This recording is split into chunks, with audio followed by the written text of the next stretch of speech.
Om Jnanatimirandasya Jnananjana Shalakaya Chakshurun Militam Nena Tasmai Shri Gurave Namaha.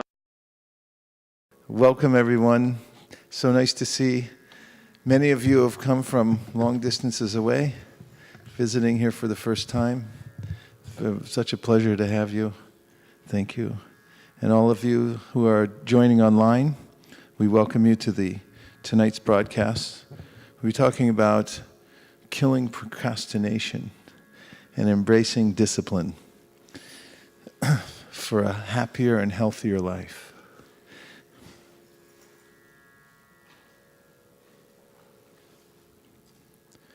In the Bhagavad Gita, Krishna says, Manushyanam sahasreshu kasyad yatati siddhaye yatatam api siddhanam kasyin mamveti tattvataha. That out of many thousands among men, one may endeavor for perfection, and of those who have achieved perfection, hardly one knows me in truth. And there are other proclamations like this throughout the Bhagavatam about how rare it is for a soul to take real interest in spiritual life.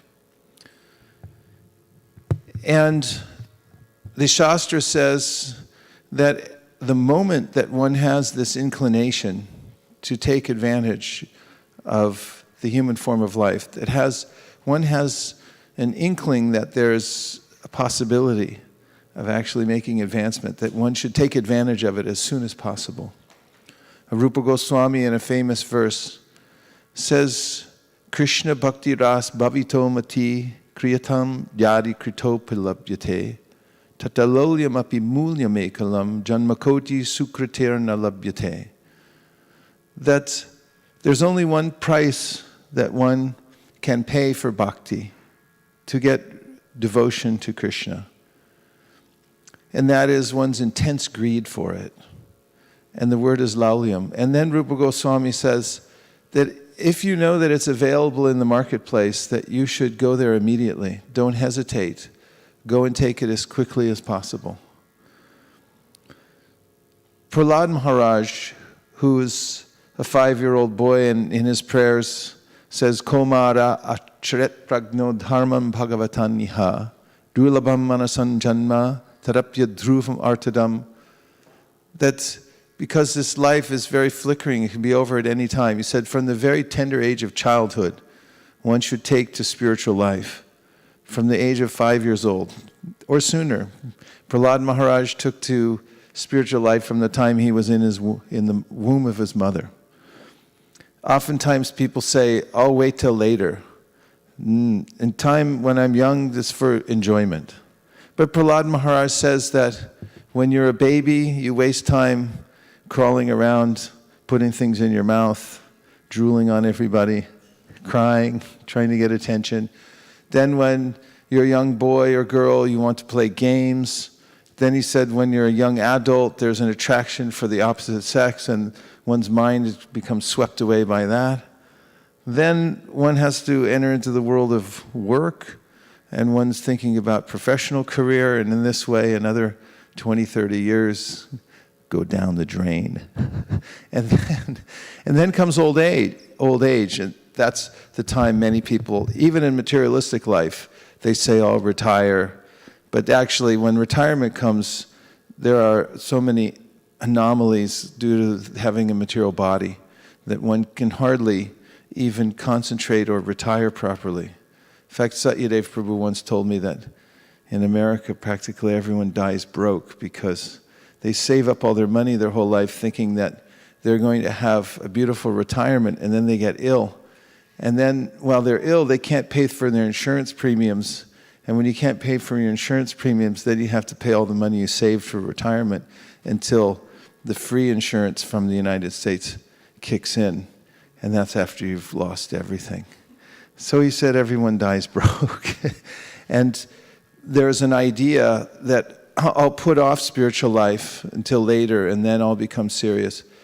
But all the Shastras say, don't procrastinate. You don't put off your spiritual life for a moment once you have an understanding how important it is. It's not comparable to anything else. Janma Sukritirna Labhyate. Even Rupa Goswami says it's even pious activities, if you perform for many lifetimes, you won't get Krishna Bhakti. But devotional service is so important that one should not procrastinate it even for a second.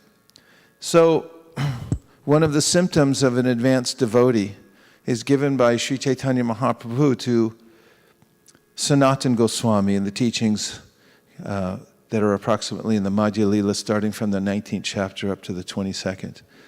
And there he gives a list of symptoms of someone who's become advanced in spiritual life. One of those symptoms is avyarta kalatvam, which means that a person who's developing bhava, or an overwhelming feeling for Krishna, won't waste even a second and wants to utilize every moment possible to be engaged in Krishna service. Any comments so far? Any one thing that you heard so far that's stuck in your mind? And the microphones will come bounding out from somewhere. They're here available. One thing that you heard so far that piqued your interest or stuck in your mind. And by the way, we have a call-in number. Shraddha will read it out to you. It's on the screen also, right, Ramananda?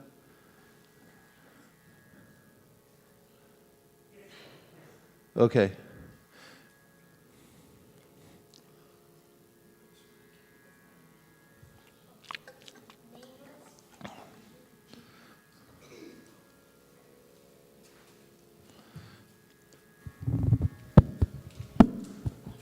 Go right ahead. Yeah. The calling number is 650-245-7018. Once again, 650-245-7018. And so Maharaj, it's always the avarthikya kalatvam, whenever you use it, that impresses me a lot. Because in the past, 5-6 months, my life has become so much more busy. And I've started, interviewing things, do a little bit of temple work, do a little bit of office work. And so I was just thinking today morning that even if you wasted 1 second or 2 seconds here and there, then, you have a backlog of something going up. So avarthikalatam is that always impresses me a lot. But that part, so it stuck out again. You're feeling that you have so much service that you can't imagine how you'd waste a moment anyway? Yeah. That is true too. Even if you wanted to? That's one way to do it, to become so absorbed. Krishna's mercy if you're given so much service. And with that, it's what it makes of you to actually take on so much service that you have to become you have to fortify yourself in many different ways in order to take on so much service. And that means that you're improving. What else? What else did you hear so far that stuck in your mind? Hare Krishna Maharaj, when you speak, the things become very simple and clear, but then you regret, how much time you have wasted. It looks like, okay, I did a great job, but end of the day it is a waste. So I think it's better when you speak, then things become more clear. It goes deeper in the mind, but the only thing is the Maya outside. When you move out, you still, but I'm glad you're here back. So then, okay, now I feel good. Okay, I feel good too.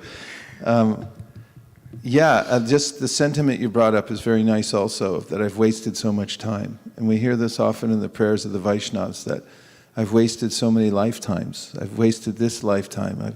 Bhaktivinoda Thakur brings it up in his prayer, Aramara Jivana, where he's lamenting that he's practically saying, I wasted my whole life. And now what can I do? Practically nothing. In my old age, I'm invalid practically, and I can't even serve you now. So there's definitely this awareness of how precious the time we have is, and the awareness that of the opportunity that we have. This is a revelation when one awakens to the fact that I'm in a very precarious situation. Kamala Dala Jala Jivana Talamala, says the poet in Bengali, Jayadev Goswami, that there's a way in which at any moment I can slip off, just like a drop of water on a lotus flower can roll off. So my death is imminent, even though I don't know it. And still I've wasted so much time. And this opportunity is described in the Shastra, Labvam sadulabamidam bahusam bhavante, manushya martanam anityam apihadira. Shastra says that it's extremely rare to get a human form of life. And even though it's so rare that, even though it's a temporary life, it's very valuable. That even in this one lifetime, if one takes full advantage of it, one can attain the perfection of life. Yes, what else? Any other points that you heard so far?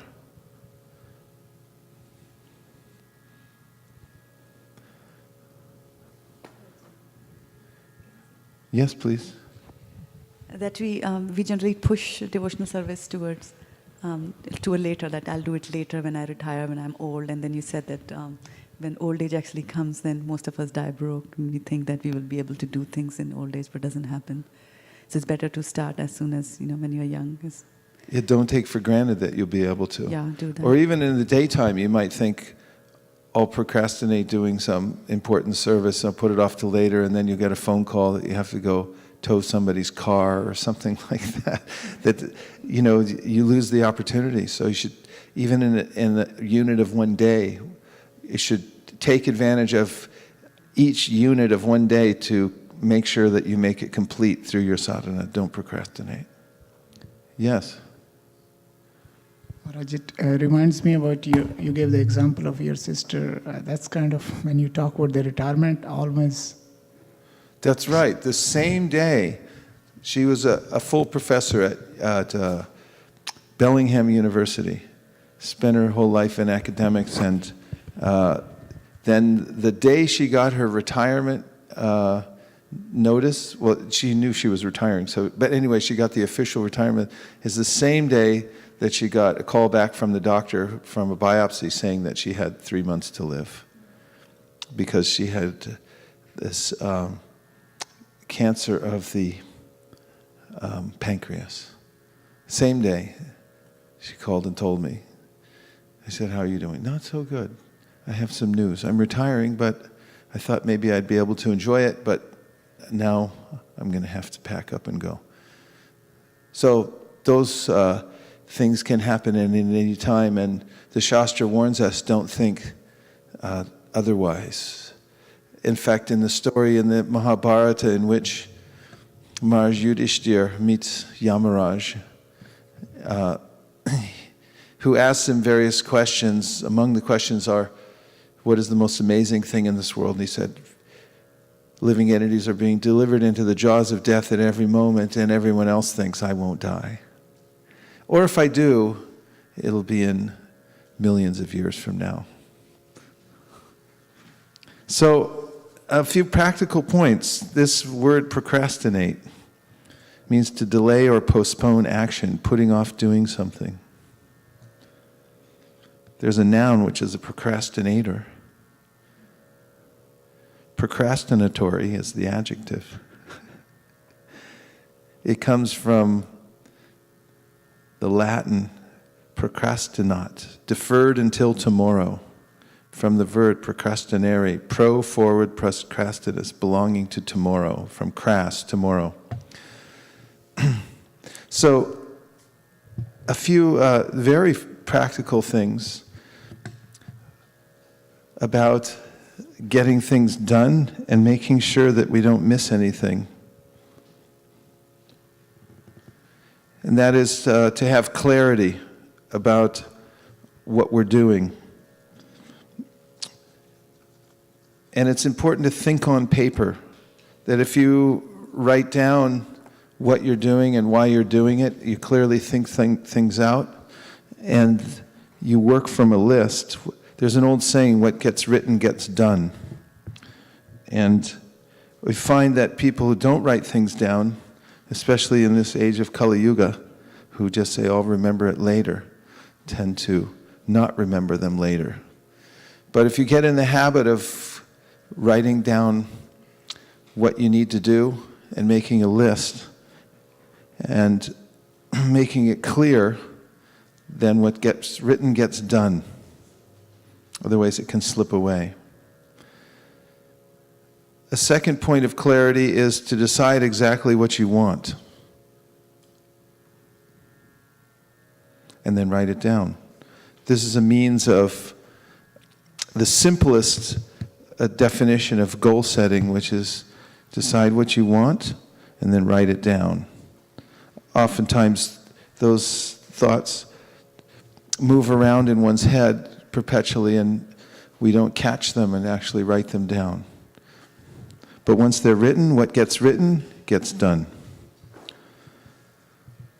And then set a deadline or a goal, because goals are very potent.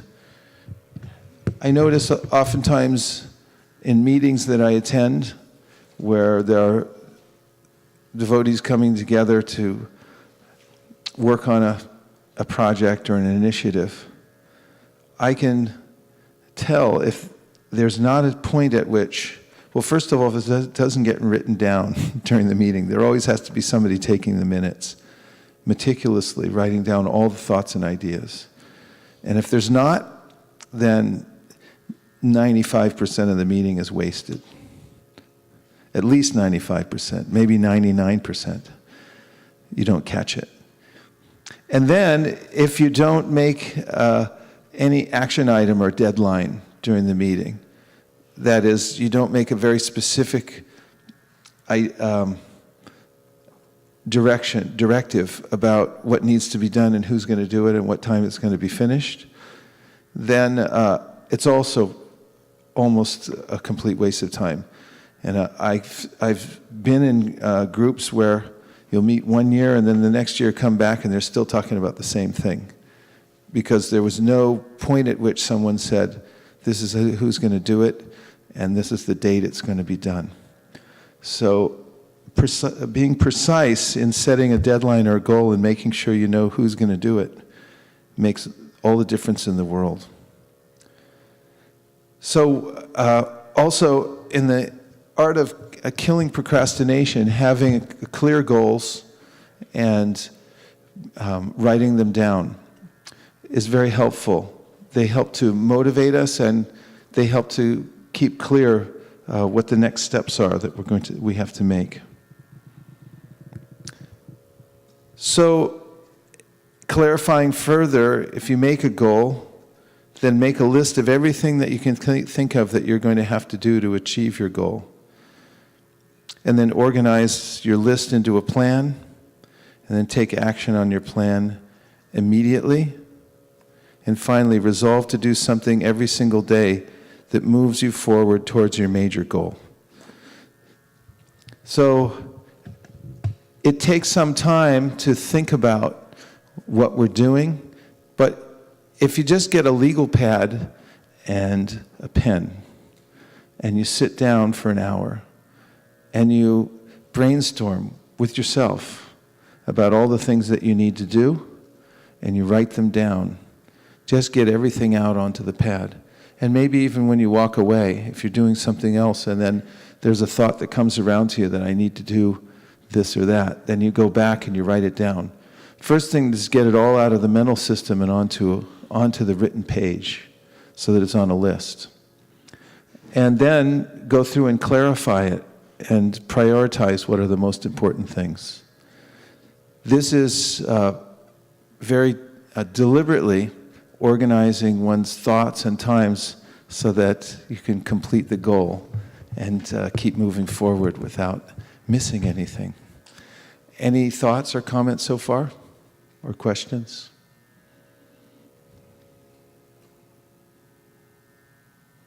Yes, Bhakta Mike.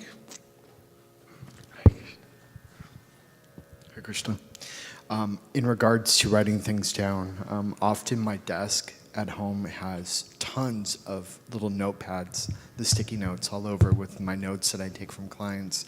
And I know that if I don't do that, it's in one ear out the other and completely gone.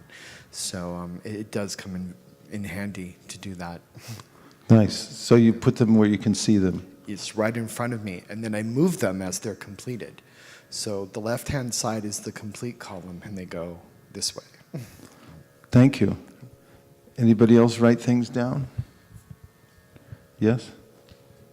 Want to tell us? Same thing, like, if you don't write it down, it just slips your mind. You might think, and off late, a lot is slipping my my attention. I was also looking at reflecting on the definition of procrastinate, where it said that you put it off till tomorrow. And that's the part that I was thinking is very dangerous, because it looks like it's just till tomorrow. But then tomorrow, it's again tomorrow. So little by little, you can procrastinate for months and years and so on, but just a little tomorrow. Yeah, and on the other side, if you have a plan and you're able to do a little bit every day towards the plan, even if it's make some small progress, then it gives you momentum, and it's amazing how much you can do. As Prabhupada used to say, drops a day wear the stone away. Shruti Kirti Prabhu was telling us, I think, was him, when we were in Mayapur, about, he was explaining how he wrote his books. He said, every day I try to write something. He said, even if it's one line, I write something. And then he said, drops a day wear the stone away. And then he pointed to all the books behind him that were already published, and he said, and see the result. So a very practical way that if you clarify first what is your goals and what's important to you, and you organize it and make sure that you take time every day to do it, then it's amazing how much progress you can make. Now, this goes for also for everything in our lives, and as we're talking about devotional service, the Goswamis of Vrindavan are glorified by Srinivasacharya, who says, Sankhya Purvaka Namagana Natibi Kalavasani Krutao, that they counted everything.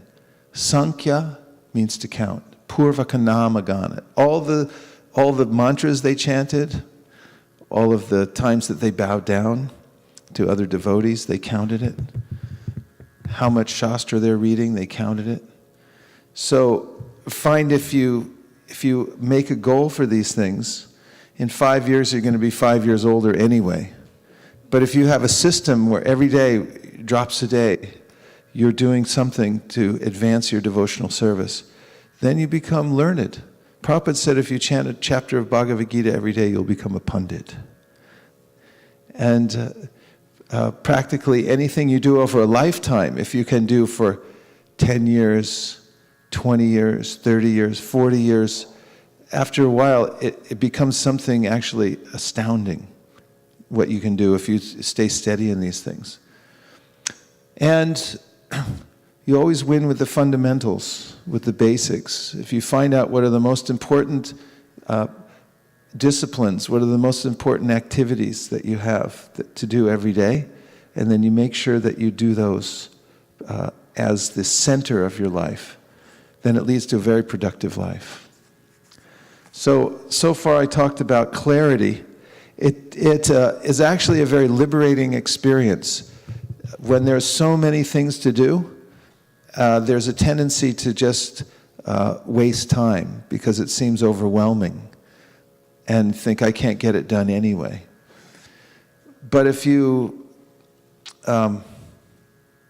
break it down into small parts and see what's most important and move ahead with the things that are vital, then it gives you energy. And we'll talk more about that in a minute. But so far I was talking about clarity.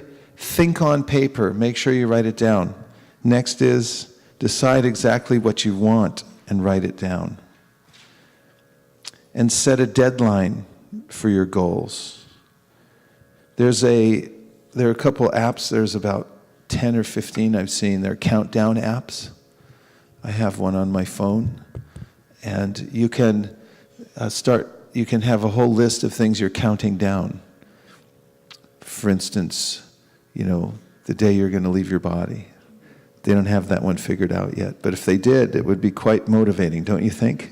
You had one, if they had a little app that figured out the day you were going to leave your body and then you set it, you might be a little more motivated to move forward. But I think, it could be, it's probably a million years from now. But you can at least, if we don't know that, you can look at, dates in the future. When are you going to turn a certain age, and set your clock to that and say, let me achieve something for that time. And this helps with the law of forced efficiency, that there's a deadline. I've talked about this before, how right before you go on a trip, you tend to get more done. And in the 15 minutes right before the cab comes to pick you up, then you can get, a week's worth of work done just in a minute. Hello, yes, okay, yeah, bye, and then finish everything up. So if you have these compartments of time that you're working under, it tends to help you not waste the time. So then organize your list into a plan. Take action on your plan immediately and resolve to do something every single day that moves you towards your major goal. So those are some points on clarity. And you can change your life just by taking time every day to sort things out so they're not just overwhelming. Okay so far? And number 2 is to plan every day in advance. Like Og Mandino used to say, never greet the dawn without a map. And if you decide ahead of time, especially if you decide the evening before, and you write down what your plans are for the morning, as soon as you wake up, then you'll have some directive, you'll have some momentum also from the previous night of thinking it over, what you're going to do the next morning. For instance, if you organize your sadhana, all the things you're going to chant, all the things that you're going to read, and you make a list. When you wake up, you'll immediately start towards doing those things. In the Panchratrik Vidhi, there's a way in which there's a very regulated program for waking up, purifying the senses, taking bath, and then chanting mantras, entering the temple, and so forth. Right, Janardhan? He's our Panchatriki. He's a full-time pujari in San Diego. And it's a very regulated life. Krishna says in the Gita that raga dvesha vimuktaistu, that the senses are overcome by raga dvesha vimuktaistu, vishayar indriyaish atmavashar videyatma prasadam adhigachati, that one should learn to regulate the senses. By regulating the senses and following what Prabhupada translates as the regulative principles of freedom, one can attain the full mercy of the Lord. So this Panchratrik regulation, it means that you find a way in which to regulate your life around the principle of serving Krishna. And as you do that, you're able to control the senses, and Krishna gives special mercy, and it allows you to calmly and with a clear mind chant Hare Krishna. So never greet the dawn without a map. If you wake up and you don't know what you're going to do, or you're not clear about what are the steps you're going to take that day, then you won't be as efficient as if you do. So, planning every day in advance can just take a few minutes if you organize things in a list. And you might have a master list, you might have a monthly list, a weekly list, and a daily list. Now, when making lists and organizing information, there's a rule called the 10-90 rule. You've heard of the 80-20 rule, right? What is that 80-20 rule? The Pareto principle, right? What is it? 80% perspiration and 20% inspiration. That's pretty good too. Oh. Yeah. I was thinking of the Alfredo Pareto came up with this idea. Yes.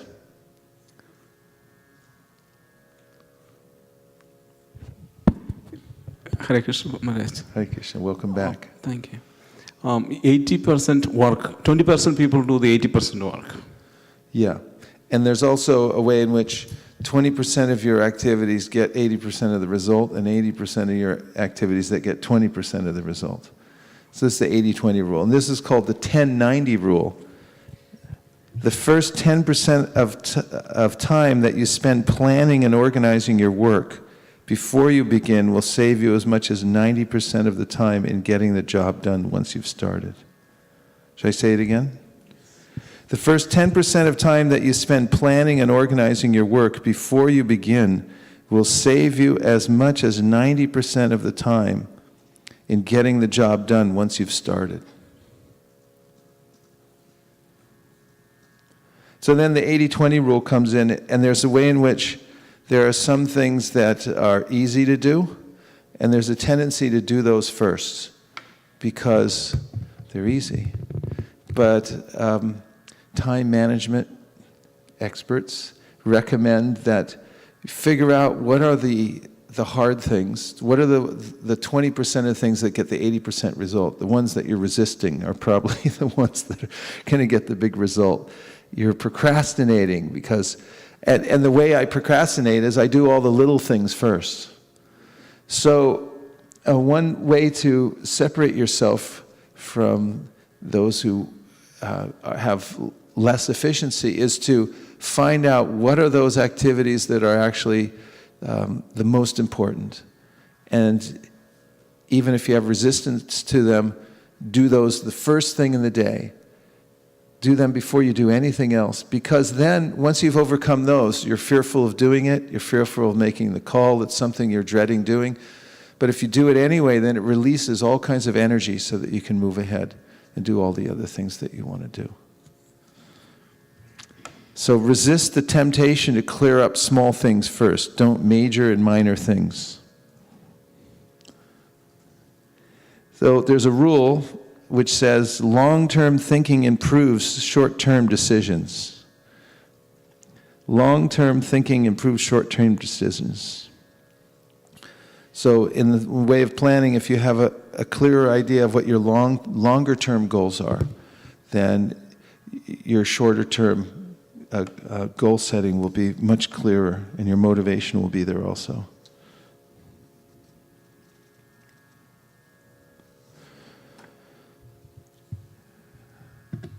Reflection so far, anything that you heard that's usable?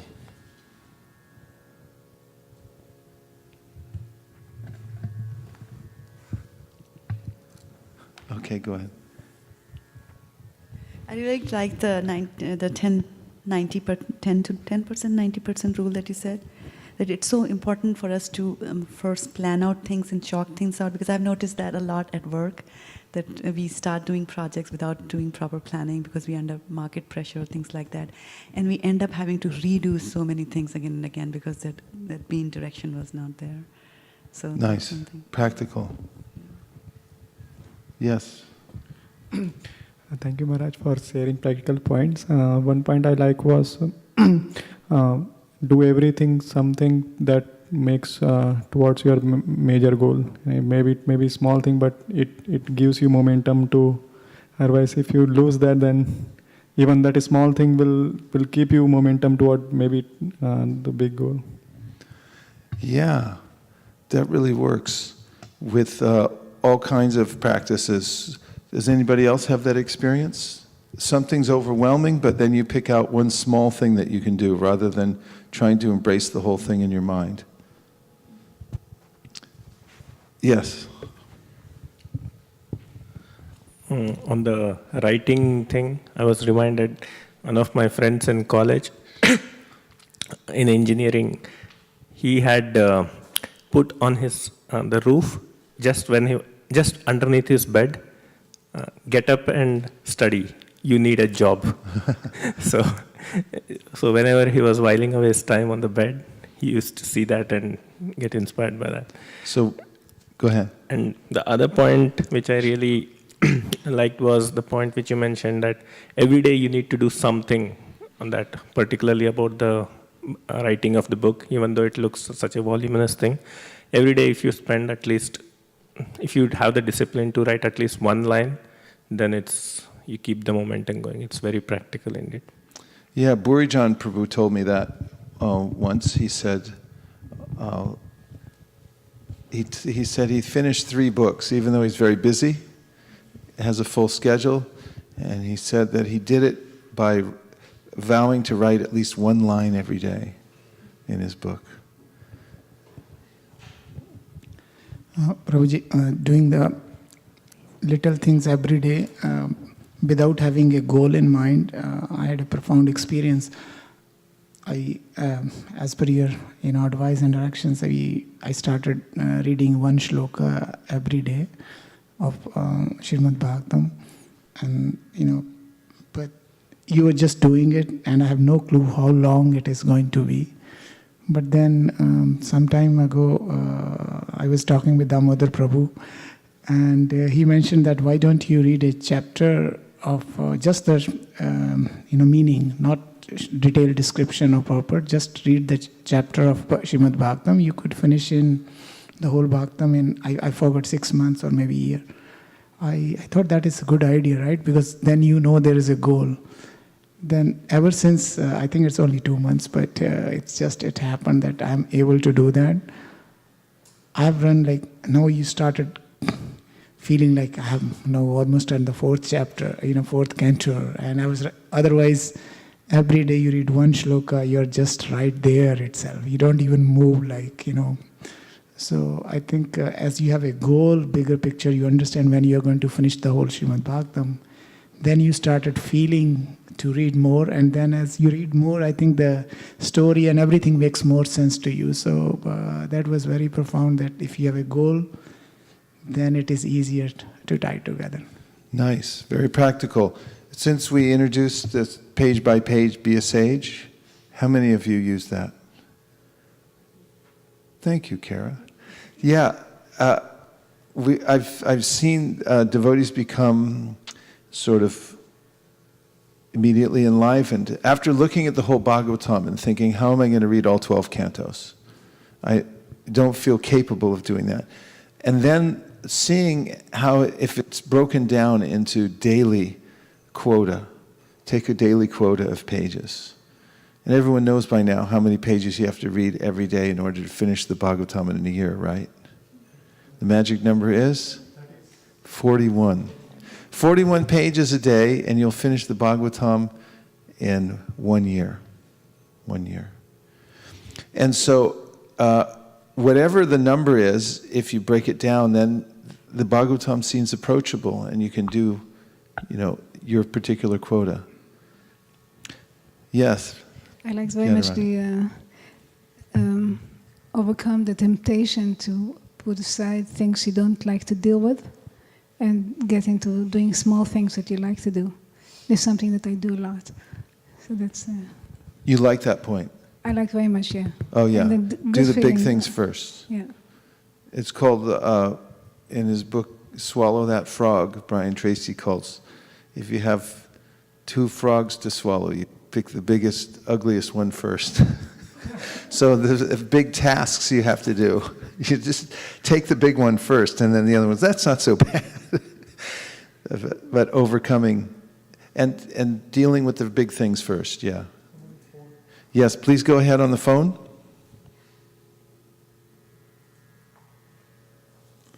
Okay, you can jump in at any time. Okay, so motivation requires motive. Got to have a motive. If you have a motive that you're trying to achieve something, then you'll be motivated. So be in touch with what that is. One of the things is think of the potential consequences of your choices. So if you make bad choices every day, and you think they're inconsequential, if you repeat them over a long period of time, they become significant. They actually lead to they lead to bad habits, and your bad habits lead you into a ditch that you can't get out of. On the other hand, the practical and very optimistic reverse is that if you develop good habits and you repeat them every day over a long period of time, then you, as they say, a big shot's just a little shot who keeps on shooting. So if you keep repeating the same good habits over a period of time, you'll become very successful. May I have a first canto Bhagavatam, please? And turn to the end of the 4th chapter. Or is it the end of the 3rd chapter? Last purport in the 3rd chapter. And in this purport, Prabhupada talks about how one should hear with rapt attention. And then he gives a series about how to prepare oneself to hear. So near the 3rd part of the purport, Prabhupada says the word Navishta means that Sutta Goswami drank the juice of Bhagavatam through his ears. That is the real process of receiving Bhagavatam. One should hear with rapt attention from the real person, and then he can at once realize the presence of Lord Krishna in every page. The secret of knowing Bhagavatam is mentioned here. No one can give rapt attention who is not pure in mind. No one can be pure in mind who is not pure in action. No one can be pure in action who is not pure in eating, sleeping, fearing, and mating. But somehow or other, if someone hears with rapt attention from the right person, at the very beginning, one can assuredly see Lord Sri Krishna in person in the pages of the Bhagavatam. So particularly, Prabhupada mentions a series that one thing affects the next, that no one can be pure in mind who is not pure in action. No one can be pure in action who is not pure in eating, sleeping, fearing, and mating. So there's a way in which every discipline affects the other disciplines we have in our life. It's not that you can compartmentalize and just say that I'll be undisciplined in one area of my life and I'll still hear with rapt attention in another.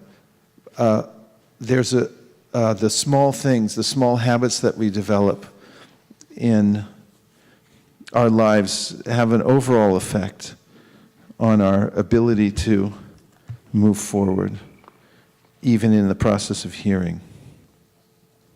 So think of potential consequences of your choices.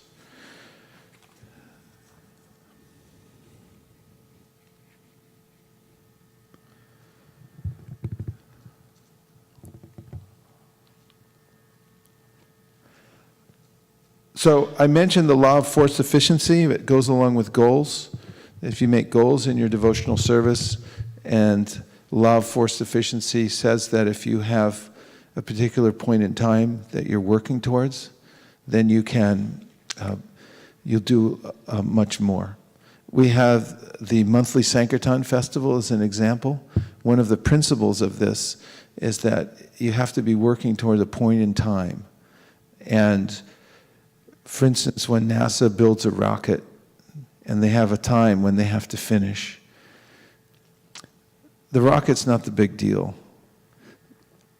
When it takes off, it's not, I mean, a few people watch on TV and stuff like that.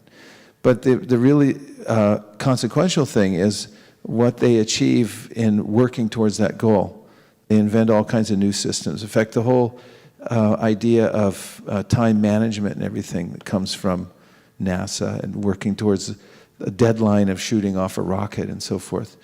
So, for instance, in devotional service, when you set a goal, like we have these special days, devotees, one of the devotional principles is to take full advantage of the appearance days of the Lord and days like Ekadashi. Bhaktivinoda Thakur says that those who honor these special days, they make great advancement in devotional service. So if you look forward to those days, for instance, you plan ahead that Kartik is coming. So you start now planning, what am I going to do for Kartik? and build that up. What kind of extra devotional service are you going to do? Something. And you plan for it now. Then you'll start anticipating that. And even before Kartik arrives, it'll increase your level of devotional service. If before Janmashtami comes, you decide, I'm going to finish reading a particular book. Every year before the Lord Ramachandra's appearance day, we work towards finishing the Ramayana. And I don't know how many years it's been now since we've been doing that. How many do you think? 4 years. And so every year, then it becomes a habit. It becomes a tradition, and we couldn't stop if we wanted to.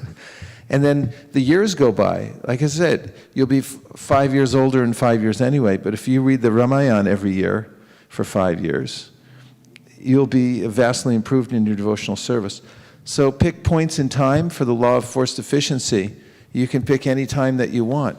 You can work towards every Ekadashi to improve yourself. You don't have to wait for any major event. You can do it at any time to decide that you're going to improve yourself by working towards a certain goal.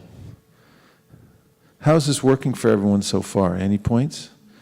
Is it too clinical or practical? It's practical? Unclinical? You what? Practical and clinical. Okay.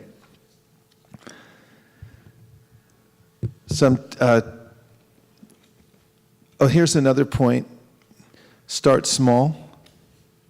That whatever you're going to do, start small, because oftentimes one's overwhelmed just with the prospect of doing something big. So take the smallest thing that you can do and start. For instance, we just had the monthly Sankirtan Festival we inaugurated in San Diego. And as we do everywhere, when we're first starting this monthly Sankirtan Festival, we explain that the only goal for the first day is that we're all going to go out and touch the pavement. And once we touch the pavement, we're done. And that don't feel any obligation to perform or do any book distribution or anything like that. And that the hardest thing really is just getting everybody out at the same time and going from one place to the next. And it is hard. It's troop movement. That's the most difficult part. One car broke down, the other car got hit by a U-Haul, and there were all these, in the world is called Durgachati, it's difficult to go. So all the devotees went out, and I could see when I explained over and over again that we're not distributing any books today, we're just going to touch the pavement. After they realized I was serious, then everyone relaxed, and they thought, okay, I'll go along. And when we got there, we got out of the car, and I said, everyone get together, and we went to the sidewalk, and said, ready? And we all put our foot out and touched the pavement, and said, now we're done. And now everything else is extra. Whatever you want to do now, you can do. And then everyone felt glad to move forward. So putting the bar very low to start with on various tasks can also help. If you feel overwhelmed about starting something, start with something very, very simple and small, just that gets you in the motion of starting to do it. So think small in the beginning, because little steps can lead to something really big. I was thinking today. Can I ask a question? Yes, please. Is that Kathleen? Yeah, it is. Okay. I was wondering, because when you were talking about, we should actually tackle the big things first. And I know at work that really works for me. If I go into work and I get the biggest thing done that I really regret or hate having to do, then I can get so much more done during the day. So my question at that point was, how would you apply that to your spiritual practice? And then now you just said, well, start small and work up to something big. So those they seem to contradict each other. Yeah, because we need all kinds of tools, because Maya is so tricky. You may have the philosophy, I'll conquer the big things, and then Maya will say, oh, just don't do anything because it's too overwhelming today. Then at least then you can switch gears and say, okay, I'll do the small thing to get started. Because when the mode of ignorance sets in, and it will at some point, then all bets are off, and you have to have some way to get out of the mud. It's like quicksand. So I think that applies mostly to when there's no momentum, and when the inertia is so strong for not moving that you have to have something to say, okay, just do one thing. I have to clean the house, but it's a complete mess, and it's a big job, and I don't feel like it. All right, just pick up that one piece of paper. That's all I'm asking you to do. Just get out of your chair and pick up that one piece of paper. And then when you get that one thing, they say, okay, just do one more little thing. And then it's a series. Like mathematical problems, I always thought, it's like, actually, they're not that difficult if you break them down into little parts. If you know how each one of the sections works, then the whole thing, the whole equation, although it looks impressive, it's not that big a thing. So that's what I meant, Kathleen. Does that help?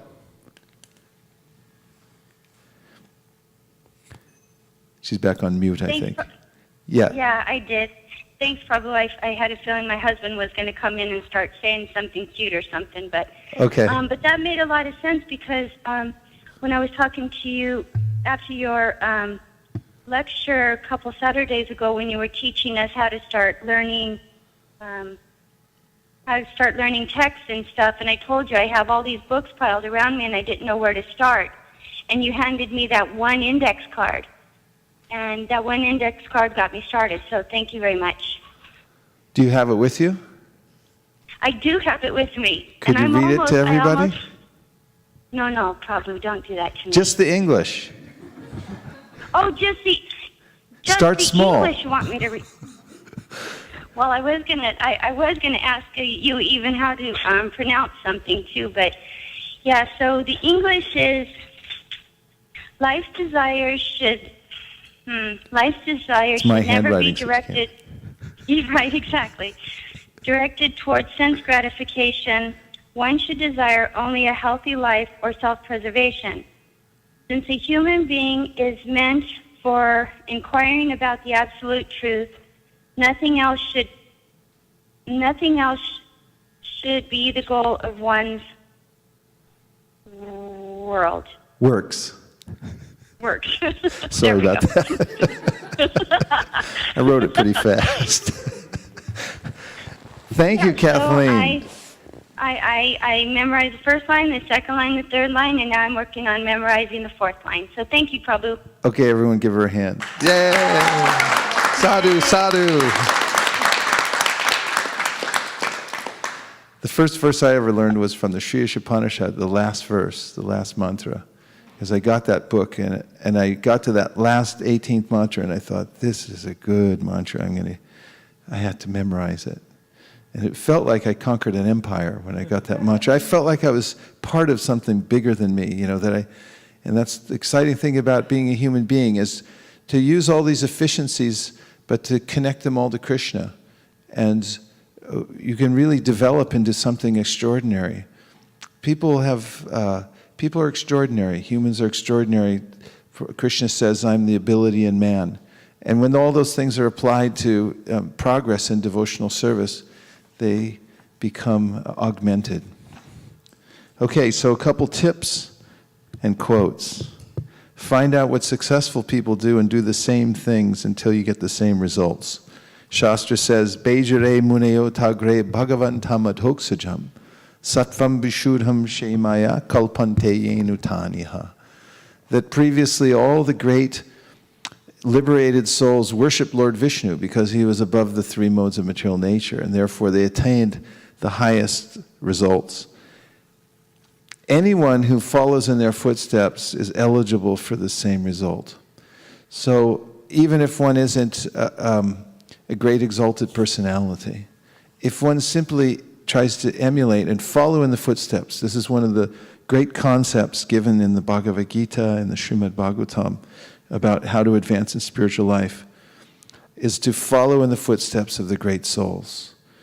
And that means that you do your best to emulate them in your life and follow their lead. And then even if you come from a lowly background, you're eligible for the same result. The second one has to do with focus, which is so important. When we're performing japa, for instance, there's a vast difference between chanting with focus and chanting inattentively. In fact, it is said that the root cause of all the offenses in chanting Hare Krishna is inattention. So learning this one technique of how to focus, practicing over and over again, focusing, which is very difficult because the mind is chanchal, means it's restless, it's strong, it is insane, and it is very determined, these four things. So it takes time to actually make friends with the mind and discipline the mind. And in this, one may have to start small. For instance, how many beads can one move and chant the mantra and actually really think of the mantra and concentrate the mantra without jumping up and going somewhere else, or the mind running off to another planet? So it takes practice, but it's worth the effort to learn how to focus. And also, when doing a particular task, it's important to focus on the task at hand.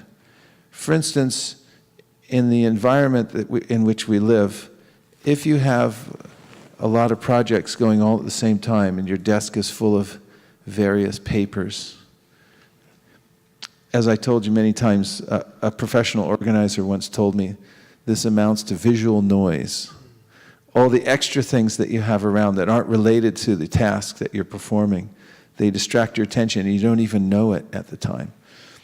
So the difference between doing something when there's many projects open and focusing on one thing at a time can be quite impressive. So practice focusing on one thing at a time. And that includes nowadays turning off all the other kinds of machines that tend to interrupt our flow. My father was a bit of a Luddite. You know what a Luddite is? Someone who resists the advancement of technology. My mom and dad lived into their 90s, and my mother made the transition into the computer world, but my dad stayed on a typewriter. They were both professors. I don't know how he did it, but he stayed on a typewriter until he always kept asking. Anyway, he resisted about the technology. But I remember when we were at home, somebody would call on the phone and he would come in and say, "You're wanted on the electric talking machine." And then there was a phone call for you. But now there's a million different electronic impulses that come in. We don't even notice it. I mean, previously, if one phone call came in during the day, it was like a big deal. And I remember when the first cell phones came out, they were this big. They were this fat, and a long antenna. And I remember there was a friend visiting from New York, and I said, "Yeah, I'm going to get one of those cell phones." He goes, "You really want to do that? Have that thing follow you around everywhere?" And now it's ubiquitous. Everywhere you go, there's some kind of device ringing. In any class, any assembly, you're listening to a recording, and the phones are going off here and there. And what kind of distraction does that cause to the mind? And in the process of meditation and yoga, practicing detaching oneself from all those stimuli can be very helpful. Just the effort to turn everything off, power down, close yourself in, get a do not disturb sign on your door, and just that very act of giving yourself the permission and the time not to have to attend to all these other things can change your perspective for the day, and the focus can be very powerful. I always like to go visit Satyadev's room. He has a room in his house where he does all this japa, and you walk in, it's so peaceful in there. There's a few pictures on the wall, and that's about it, but he always has, you can see his mats on the floor, and it's all set up, and very peaceful, and he sits. He's very good at focusing. He's practiced for a long time. And whenever we travel together, just get in the habit of focusing. And the results are amazing. So this practice of focus is something that you can work on. This is something you can actually develop. It's possible to learn the art of focus. Put other things away. Don't multitask. You don't have to. And concentrate on one thing at a time. Ekeha kurunandana.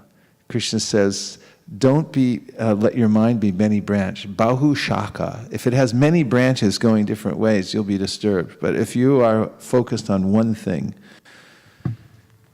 and it's the most important thing, then it can be very powerful. Yes. Yes. So the problem comes, Prabhuji, because we try so hard and then we come up with a schedule or a plan in the day to focus and all that. And the very nature of the world is changes come in our lives and it just wipes off everything. Like it could be travel or other life instances, and then we again struggle back to get into the thing. So will there be a time where we could like completely focus no matter what storms come in our lives? So how do we maintain that focus? Will there come a time in your life when you'll have that opportunity? Is that what you're asking?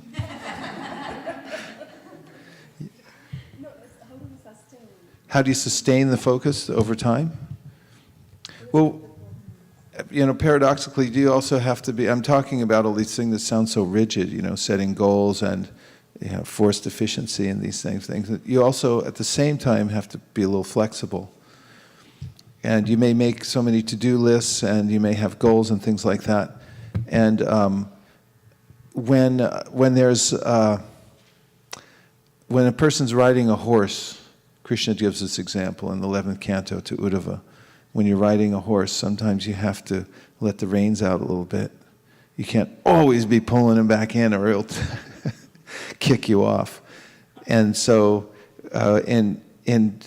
moving forward with many of these very efficient ways of living and so forth, you also have to have some flexibility. But the principles are still sound. If you write things down, sometimes you may get waylaid for some time, but then you'll go back and then you'll have a way to pick up again. And you'll also notice that even amidst a lot of the distraction, that you've gotten some of the things done. I know with my reading of 41 pages of the Bhagavatam a day, I always carry my Bhagavatam with me when I travel, and I make arrangements ahead of time to make sure that it's like a game almost, to make sure that I have it, that I get it done, and things like that. It makes life really exciting. And some days it just gets so busy that I can't get to it. Then I make it up at another time, and I just Prabhupada also when he was. There are certain things that take precedent over other things. So there's big events that come up, important things that happen. You have to attend to those first because they're emergencies and take care of them. But in general, if you have this thread going through your life where you're planning, you have something to come back to. Otherwise, it's just chaos.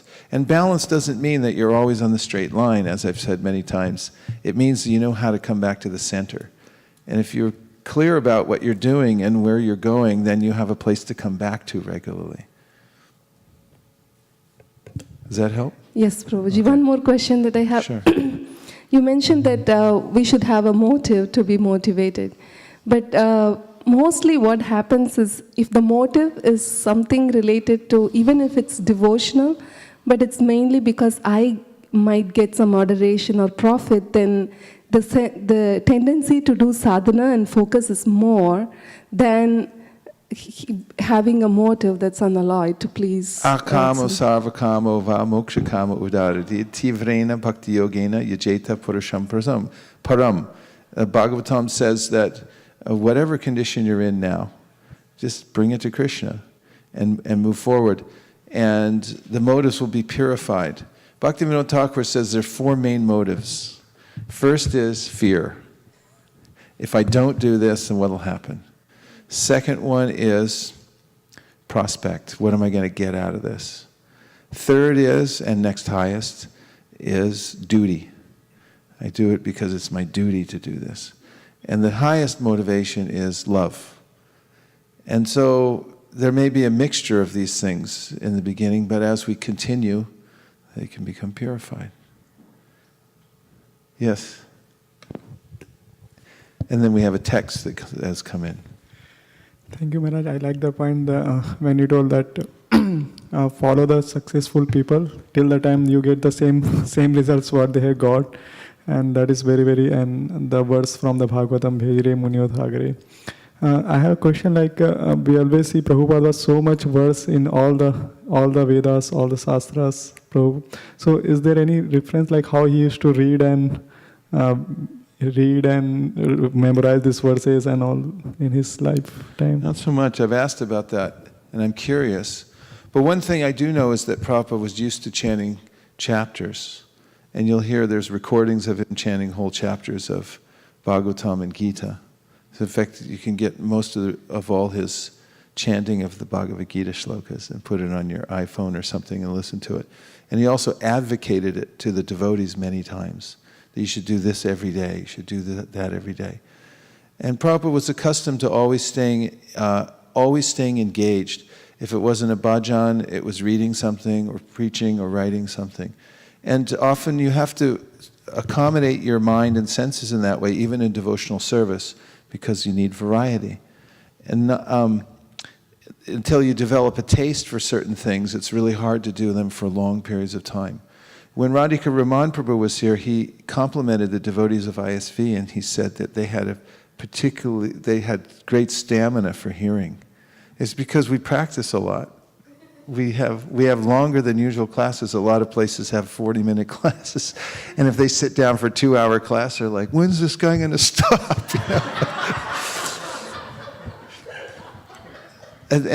But still, in devotional life, there's so many things that you can do. And like, if you look in Prabhupada's living space, I have a harmonium here and the Mridanga kartals, the books are there. This is really, an ideal situation to go from one thing to the next. You always have some engagement to move you along. But particularly, I don't know. In fact, one of my Vyasa Puja offerings to Prabhupada I had written, I was asking that question. I wish just like Valmiki had been there to see the Ramayana, all the pastimes, I was praying that I could go back and see Prabhupada in all the different phases of his life as he was learning the Shastra and things like that, because I would like to see what he did, where he did, who he sat with, and things like that. But he liked to hear. That's one thing his spiritual master said, that he marked him, that he didn't go away. And Prabhupada said himself that in the beginning, he didn't understand everything that his Guru Maharaj was saying, but he still stayed there and he listened and he stayed. There was that incident on the yatra when some devotees, there was an announcement that there was an opportunity to go see the deity, and that it would be closed after that day, and or they could stay back and there would be a class by His Divine Grace, Srila Bhaktisiddhanta. So many people went to see the deity, and Abhay Charanaravinda and many others stayed. In fact, I'm not even sure he was initiated at that time, but it was before he was. And so he stayed along with some others and listened very carefully. And later, when he was recommended for initiation, Srila Bhaktisiddhanta said, yes, I have marked him. He likes to hear. He does not go away. He stays and hears. So one thing, Prabhupada was an ardent hearer. And that's one of the main qualifications for advancing the spiritual life, is to, organize your life so that you can hear. And if you have that contact of hearing, then you'll be making advancement if you're hearing with attention. And keep the vibration going always. Yes? Just a practical question, like you decide 41 page, but when you're traveling, then you're using the electronic media, so that time how I like to bring my book, because I have that small set of Bhagavatams. Okay. It would be hard if you bring the first canto that's all in one. But yeah, I'd like to bring the book because if it's a really long trip, and like in Vrindavan, I keep a set of books over there, because I like to carry the paper book with me. But if it's a shorter trip, I like to carry the actual book with me, because there's something about I mean, I have the electronic media also, and at nighttime writing in the car or something like that, when I'm reading to somebody, it works, or looking things up. But there's something about it being all in one unit that I'm familiar with. When I look into the electronic screen, it's just unlimited what's in there. Thank you. Okay, a couple more points. Oh, yes, and an email or a text just came in.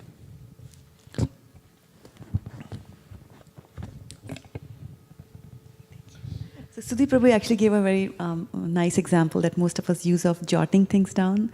He said we go to the grocery shop and we always carry a grocery list to make sure that you don't forget any items. Yeah. So that was him. And then Sundari Leela Mataji, actually she sent me a picture and which has got some nice words on it. And I just want to comment on that point that Sudeep made about writing things down. Tejas Prabhu, do you know Tejas? He was out he was Prabhupada's secretary for a long time. And he told me, he had a lot of instruction from Prabhupada, and he's writing a book now. But he told me about accounting. Prabhupada said accounting means writing everything down immediately. Immediately. So this is one thing of efficiency, time management, everything is to make sure you write it down. Don't say, I'll get it later, but capture it. It means you have to have something. I always have these little things. And I have stacks of them at home. And there's so much good stuff in here, because when I hear something, I write it down as quickly as I can. I just jot it down in this book. And then later on, I put it onto electronic form, and I go through it, comb through it, and I find a lot of good things. Yes, one other thing. This is from Sundari Leela Mataji. And she says, you will never change your life until you change something you do daily.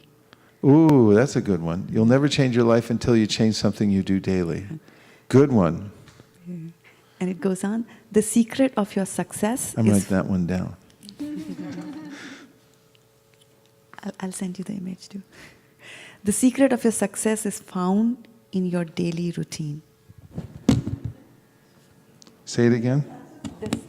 The secret of your success is found in your daily routine. And this is from John C. Maxwell, and his website is addictedtosuccess.com. Good one. There you go. Okay.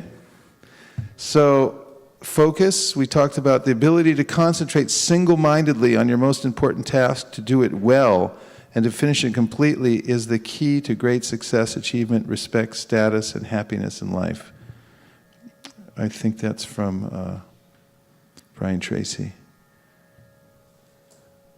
Your ability to select your most important task at every moment and then to start on that task and get it done quickly and well will probably have more impact on your success than any other quality or skill you can develop. An average person who develops the habit of setting clear priorities and getting important tasks completed quickly will run circles around a genius who talks a lot and makes wonderful plans but gets very little done. Do you like that one? Continually remind yourself that one of the most important decisions you make each day is your choice of what you will do immediately and what you will do later if you do it all.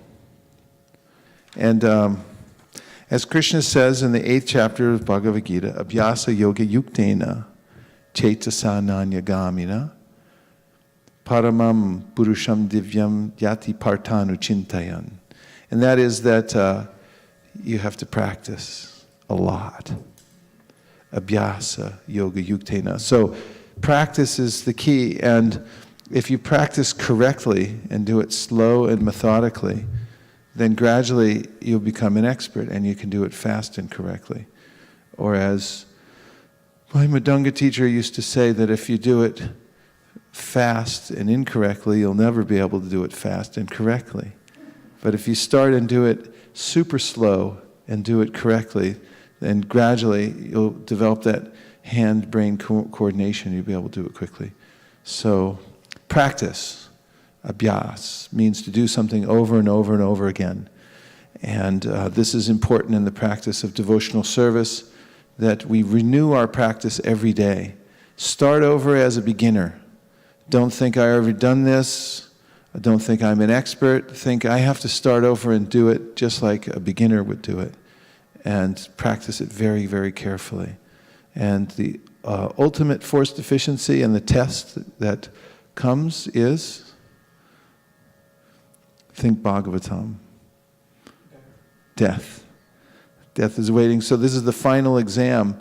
So throughout one's life, one develops these habits, devotional habits, to think of Krishna 24 hours a day, and not, and to have some devotional engagement, to engage the senses, the mind, in thinking of Krishna from the moment that one wakes up to the moment one goes to sleep. And Prabhupada mentioned that he had a merchant friend who was quoting prices all day long, and then he saw when he was sleeping, he was also quoting prices. So Prabhupada said the same thing. As you're practicing, then you'll also, even while you're sleeping, you'll be able to think of Krishna as well.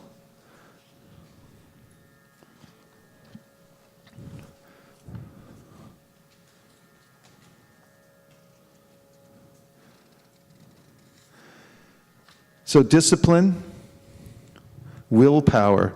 I mean, how do you get the willpower to actually do these things anyway?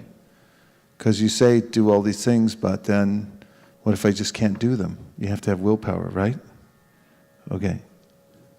So, will is defined as the faculty by which a person decides on and initiates action. Also, willpower, control deliberately exerted to do something or to restrain one's own impulses. A deliberate or fixed desire or intention. So this is a very important concept, discipline. And all good things come from this, learning how to discipline oneself. Because from this discipline, the word discipline actually comes from a root word which means learner. And as I mentioned before, one who's able to regulate the senses, to discipline the senses in devotional service, gets the full mercy of the Lord. So where does it come from? One thing is that practicing a japa, as I mentioned, there's something very powerful about taking time every day to set everything else aside, shut everything else off, and to just sit down with the holy name and let all the other things take a secondary role. Just doing that helps one develop discipline, because even if you do it a little bit, there's a very powerful objectivity that one develops. Nam bina kichu nahi ko ara choda bhuvana maje. Bhaktivinoda Thakur says there's nothing else to be had in the 14 worlds except for the holy name. So if one can have that experience every day, at least try to have that experience every day, that there's nothing else to be had except for this holy name, and prioritize it, even if one's not experiencing it fully, but one makes that intellectual decision that I'm going to put everything else as secondary for the time being, then there's some special ability then to discipline one's senses throughout the day, just by starting in that way, by giving prevalence, by giving priority to the chanting of the holy name. One point. Another point is it's important to exercise, because the physical body, we're encased in a physical body, and the body has its rhythms and it has its limitations, and one must take care of it. It's a gift. The tendency over the years in ISKCON, because the vehicles didn't belong to anybody, they were just temple vehicles that generally always fall apart. He showed us, Kumar's laughing, he's seen it. I remember driving to the airport in Detroit one morning it was snowing and there was ice all over the road and everything like that. And we were in a van, and the hood of the van broke because it rusted through, and it slammed up into the windshield as we were going full speed down the freeway. And one of the devotees had to lean out the window in traffic to try to, get across, but the driver couldn't see a thing. And I remember in Los Angeles when the devotees picked up Jayapataka Maharaj once, they opened the door to the van, and he sat down and the door fell off. And he didn't even look up because he was so used to it. So one shouldn't let one's body run down like this. It's actually a gift. And you'll notice that Prabhupada very carefully maintained his body. Every day he went for a long walk. That was doctor's orders that he got. And then he also got therapeutic massage twice a day, and he was very careful about what he ate because he had to maintain his service.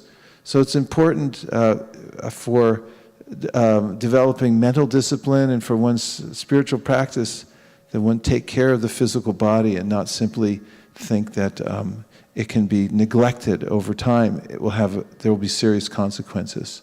One can even lose the strength of one's heart, and one becomes prone to stroke and all kinds of heart disease and things like that.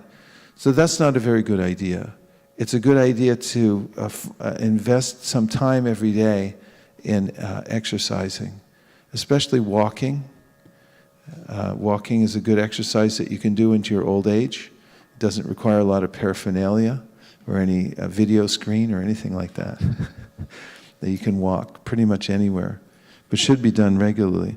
And there's also a way in which, when you're careful, when you exercise, there are chemicals in your body that are released that give you the ability to, that lift your mood, endorphins. When you exercise properly, there's natural mood elevators that give you the kind of optimism in life that you need to perform discipline. Does that make sense? Okay. Another is to be accountable to someone. If you find someone that you can be accountable to, it's amazing how much more you can do and how much you can stay disciplined. If there's somebody you trust, or even somebody that maybe is anonymous or something like that, but you let them know that this is what I'm working on, would you check in on me and make sure that I'm on track? That can really help one's discipline.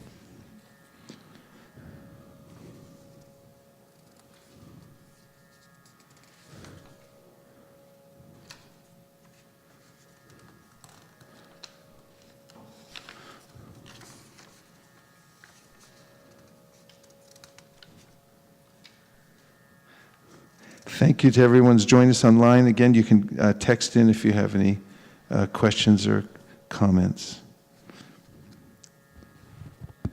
Another thing for discipline in one's life is to eliminate unnecessary decisions. Because then you can give your full attention to the things that are most important to you. What do I mean by that? Well, some people wear the same clothes every day. That's one thing. I mean, not to be boring or anything like that.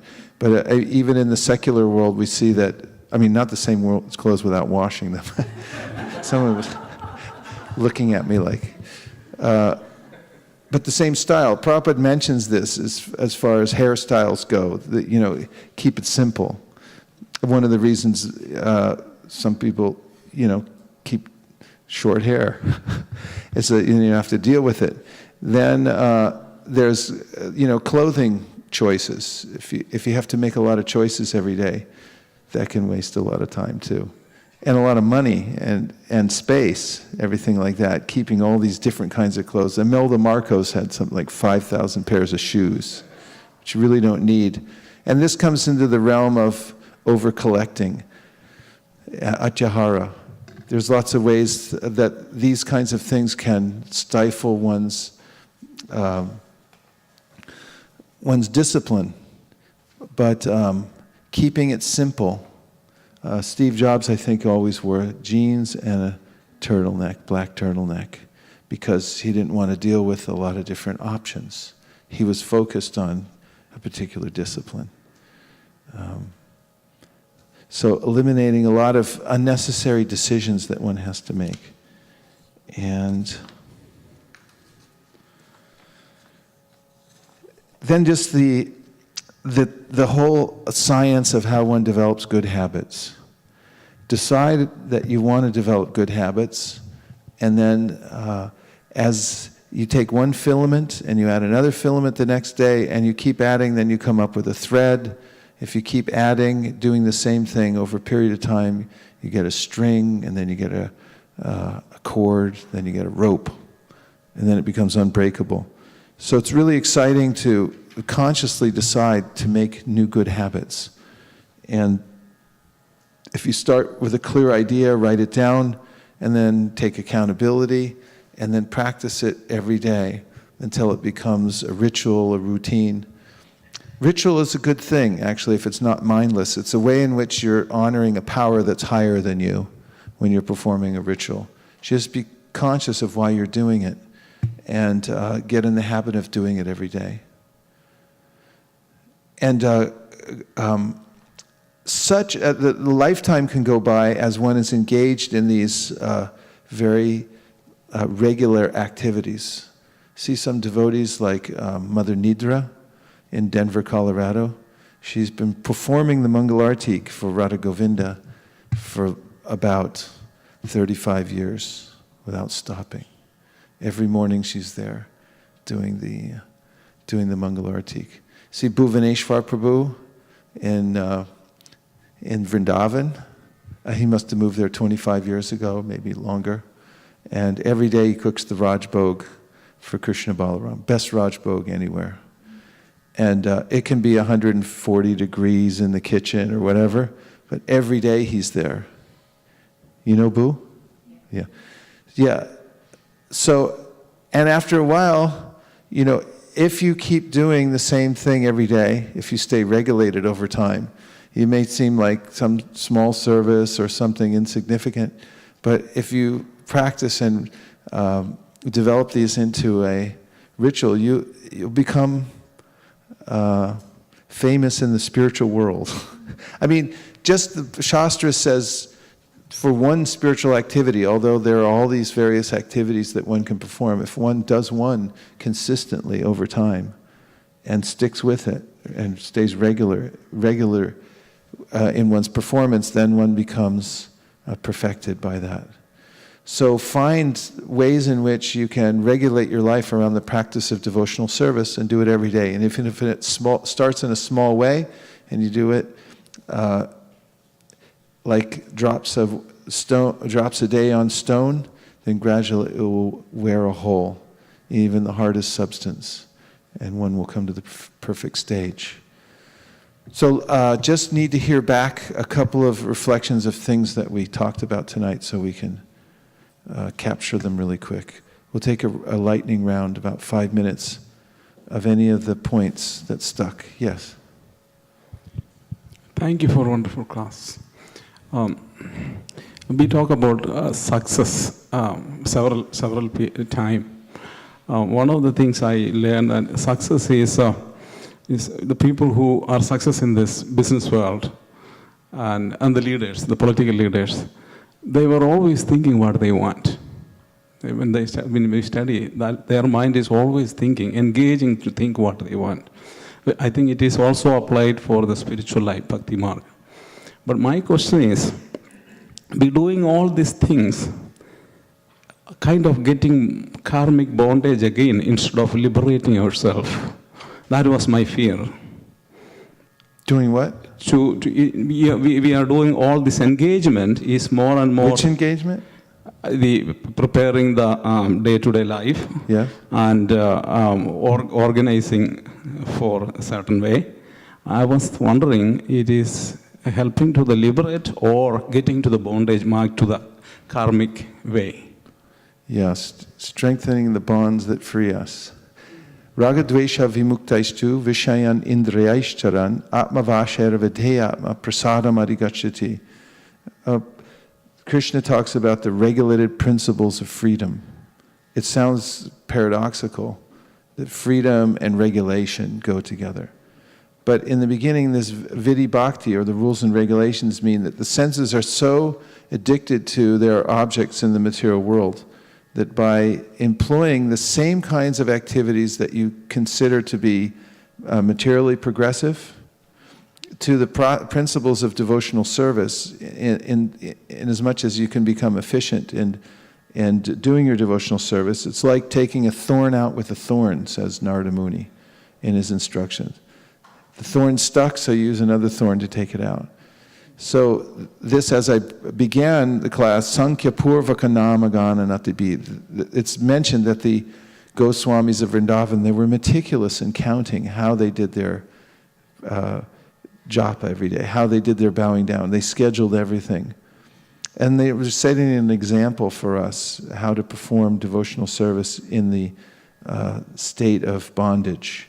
That one is still addicted to the senses and everything else, so you use those same principles of efficiency that you normally do for getting ahead in business and so forth, for the sake of advancing your devotional service. Is that all right? Okay. Yes. Prabhu, I am in project management, and one of the mantras is quantitative project management, where you need to measure whatever you're doing. So I was just amazed at how the Goswamis, so many centuries back, they were in the top-notch management. Right? Yeah. Actually, they were doing it by measuring things, so it was very amazing. Nice. Project management. Hare Yes. Krishna Prabhuji. Yes, please go ahead. Hare Krishna Prabhu, please accept my humble obeisances. This is Malini Devi. It's Malini. Hare Krishna. Go ahead, Malini. Prabhuji, thank you so much for a wonderful lecture, Prabhuji. This was the most practical lecture I heard. Every lecture is practical, but this was the most practical for me. A few things actually stuck with me was the first point that you mentioned. I was actually feeling morose that I was not able to come to the temple to listen to the class, but I thought I have the online broadcast and everything, so I shouldn't be. And the moment I dialed in, you mentioned the verse, apilaulyam tatamulyam ekalam. So that was so nice to have intense greed or desire to listen or hear. And one another point, which actually, I had a question lately. I have been meditating on doing your service, but I was listening to Prabhupada's lecture, and Prabhupada said that when you do your service means you're doing it because you love Krishna. So all of these services or all of these activities, chanting and everything, that you should do because you want to love Krishna. But I was thinking, I don't have love for Krishna, so what am I doing? Why am I doing all these services? How will I get love for Krishna? But that was actually nicely you gave the answer to that question, saying that what Bhaktivinoda Thakur said, there are four motives. First is, the highest is love. If not love, then at least out of duty. Otherwise it's adoration, and otherwise fear. So that helped me a lot, Prabhuji. Actually, that question I've been thinking about that for past 2 weeks now. So I was very happy that you answered it in a nice way.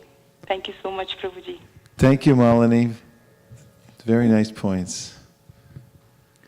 Yes, Rajesh, and then Hansapriya.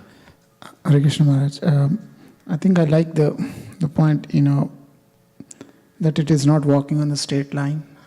You need to come back to the center, because the way the nature of this material world is, there's so much disturbances, at each moment. So, if you stay focused, you step out but come back to the line. I think that's very practical, and we should always aim for that. We don't go further, come back again. Yeah, actually, those elements that are very flexible in this world tend to be strong. For instance, muscles, when they're very flexible, then they're stronger than somebody who's muscle-bound. They've got so many muscles, they may be very big, but because they've become shortened and they can't move like chimpanzees, they're much stronger than humans, 8 times stronger. But you look at their arms, they're not very muscular. It's in how flexible they are and how elongated they are. So there's a way in which when we're able to be flexible, there's a kind of strength in that, because it's a long life. And there's ways in which you have to go through many different phases and face all kinds of challenges. And it's not just in the efficiency that you're so rigid that when that happens and you get knocked off your routine, then you become despondent or you think you've lost or something like that. I mean, even Krishna is mentioning in the Bhagavad Gita, apichet sutaracharo bhajate mamananyabhak sadhureva samantavya samgyak vyavasito hisaha. That if somebody's engaged in devotional service with the right motive, then even if that person deviates and shows some worldly behavior, that you still have to consider him or her saintly because they're trying.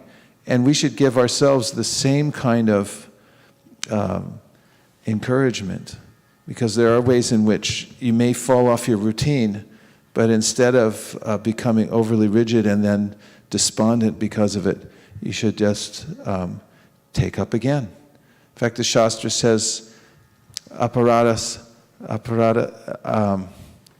what is the verse about offenses? What is it? Namanyeva harantyagam avishrani paryuktani tanyevana karani cha. That if one's an operati in chanting Hare Krishna, one should go on chanting constantly, because then one will become purified from that. Hansapriya.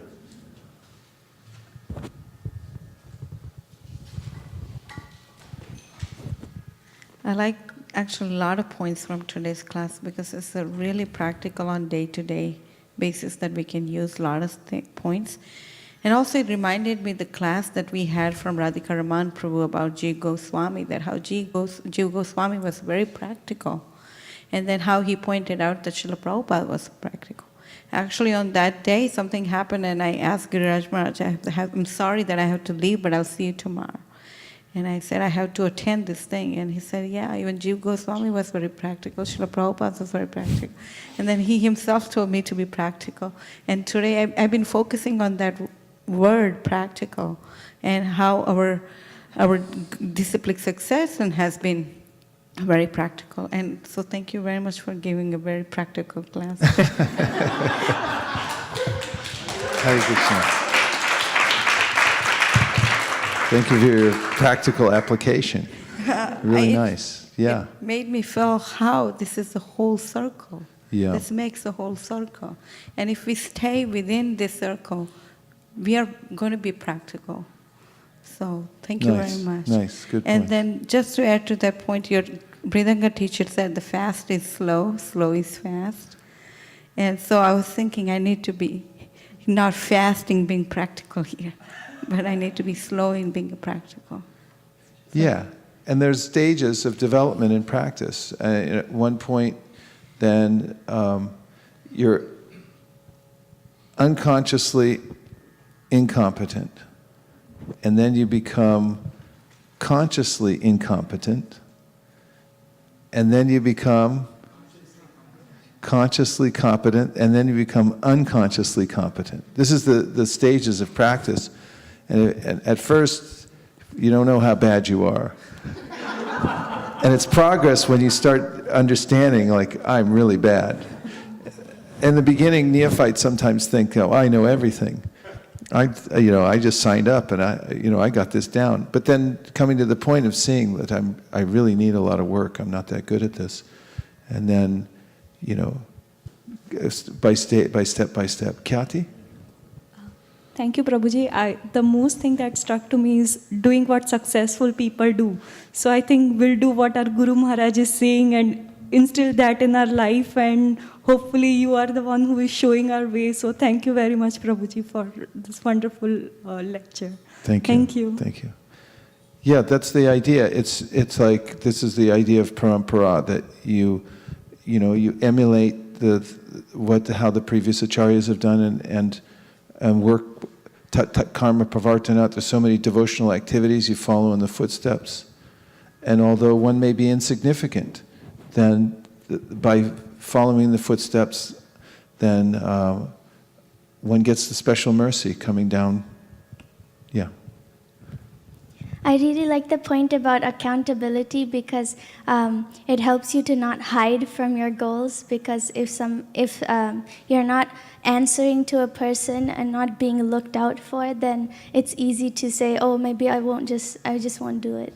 Yeah, it is. And if one can develop a sense of accountability to Supersoul, this is a very advantageous situation where even if there's nobody else watching and nobody else that's accountable, if you can feel that, yes, but my integrity towards Krishna is watching, he knows, then this is a very sweet relationship, actually, if one has this mentality that even no one else will know anywhere in the universe.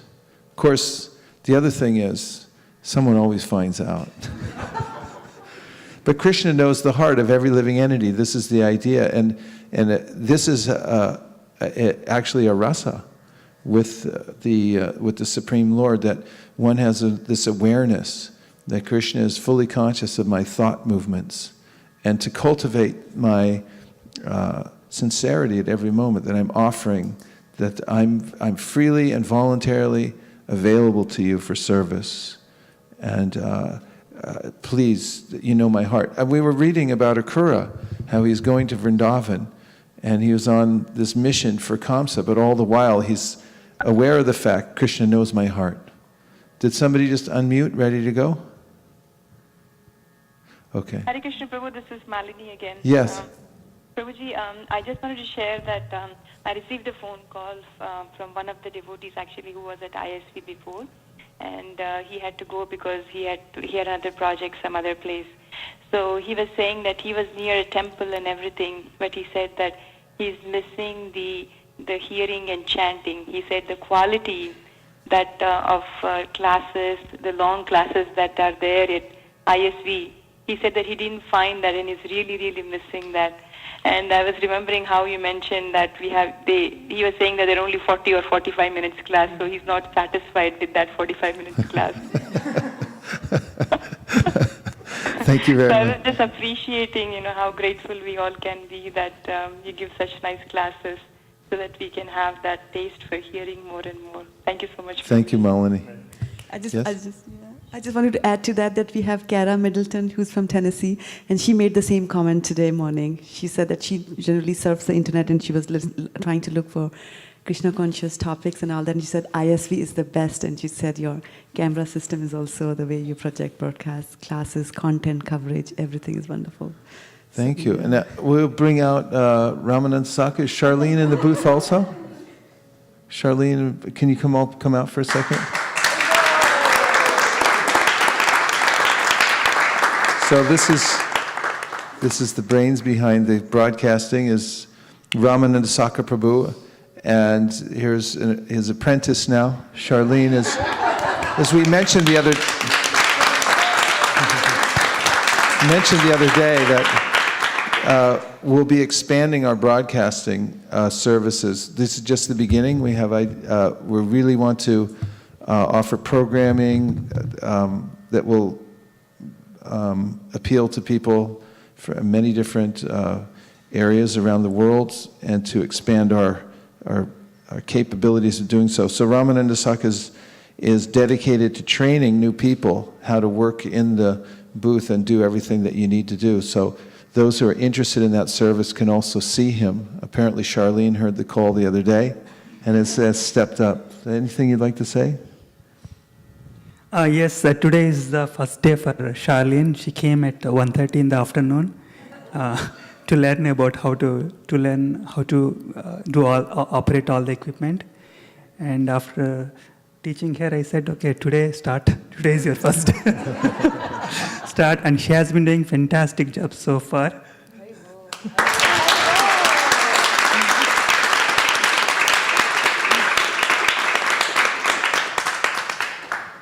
She comes on every Wednesday early, for a few hours earlier than the class starts, to help me out with the cleaning and other things. Every Wednesday she comes. Wow. Thank you very much, Charlene. Beautiful service. Hare Krishna. Thank you. Hansapriya. Charlene came through, if many of you don't know, Charlene came through the book distribution. We gave her Bhagavad Gita outside the Walmart. Way back when, right? Long back, 2004 or 5. As I remember, Charlene, you came to Mahatma's presentation. You brought your 2 sons, right? Yeah. Remember when Mahatma was here a long time ago? Yeah. 2010. When did you get your Bhagavad Gita? 2008 in front of a Walmart. Haribo!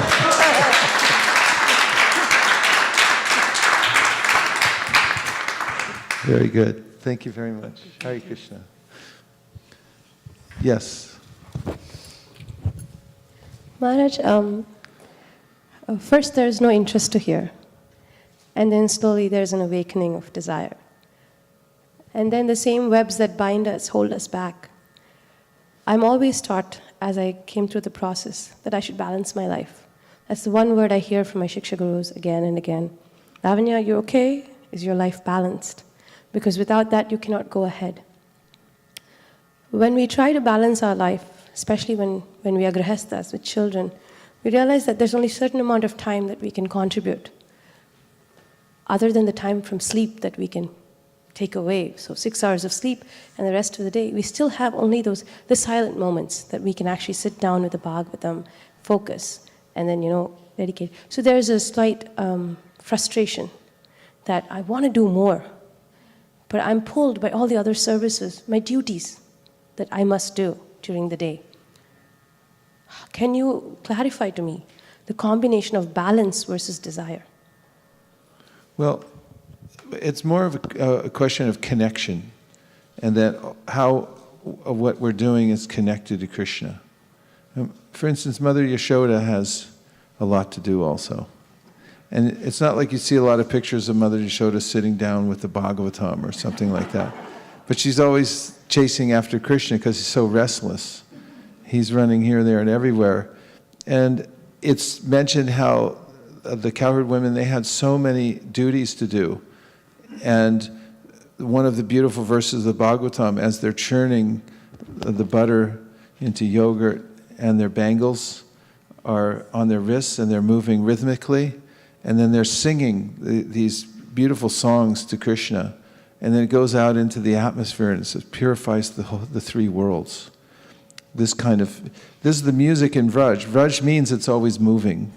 There's always somebody doing something. It's not that there's meditation going on, but they're chasing after Krishna one way or the other, or waiting for Krishna to come back from the forest, or tending the cows and so forth.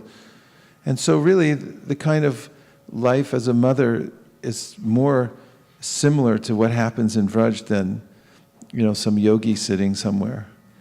And then if you can connect that, Prabhupada once told one of the mothers in ISKCON who was saying, well, now I don't have time for this or that. And Prabhupada said, your child is your deity.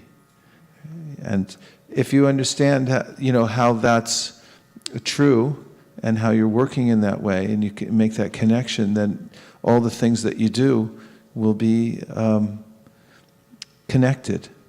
And at the same time, there's ways in which, to assimilate, stay close to the vibration. Those things are always still there, no matter what other kinds of things you're doing. I noticed near Kula, she spends, she always has the Chaitanya Charitamrita or the Chaitanya Bhagavat playing when she's moving around, cooking, doing this and that. And then it's like the vibration's going, It's more of that has to be learned, I think, over time.